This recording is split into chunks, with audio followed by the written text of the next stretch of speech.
Welcome back to my channel. আমি মনিকা আবার চলে এসেছি নতুন একটি রেসিপি নিয়ে। সেটা হচ্ছে মাছের কালিয়া। এখন মাছগুলো কেটে দিয়ে পরিষ্কার করে তারপরে মাছটা ভেজে নিচ্ছি লবণ হলুদ মাখিয়ে, লঙ্কা গুঁড়ো লবণ হলুদ দিয়ে মাছটা দিয়েছিলাম আরও 10 মিনিট আগে। তারপরে এখন লাল লাল করে ভেজে নিচ্ছি।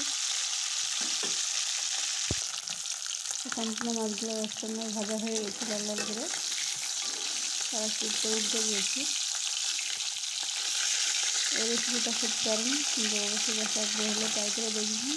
ভালো লাগলে লাইক কমেন্ট শেয়ার করে দেবেন বেশি বেশি করে। যারা নতুন অবশ্যই আমার চ্যানেলটাকে সাবস্ক্রাইব করে রাখেন, পাশে থাকেন, পাশে বেলবটনটা অন করে রাখেন সবার আগে নোটিফিকেশন পেয়ে। এখন মাছগুলো ভালো করে আমি ঘুরে ঘুরে ভেজে নিচ্ছি লাল লাল করে একদম।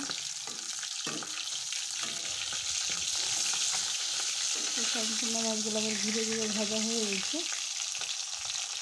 তারপরে এখন উঠিয়ে নেব মাছটা। তারপর কাঁচা লঙ্কা পেঁয়াজ তেজপাতা দিয়ে দিচ্ছি, আরও বাকি একটু তেল দিয়ে দিচ্ছি। এখন দিয়ে দিচ্ছি আদা রসুন জিরে যে পেস্ট। তারপর শুকনো উপকরণগুলো দিচ্ছি হলুদ লবণ ধনিয়া গুঁড়ো। লঙ্কাগুলো আগে থেকে দেওয়া আছে তার জন্য আর লঙ্কাগুলো দিচ্ছি না। এখন ভালো করে মশলাটা কষে নেব, যতক্ষণ কাঁচা গন্ধটা না থাকবে ততক্ষণ কষাবো। এখন পরিমাণ মতন 2 কাপ থেকে পানি দিয়ে দিচ্ছি, ছোটো চায়ের কাপের 2 কাপ পানি।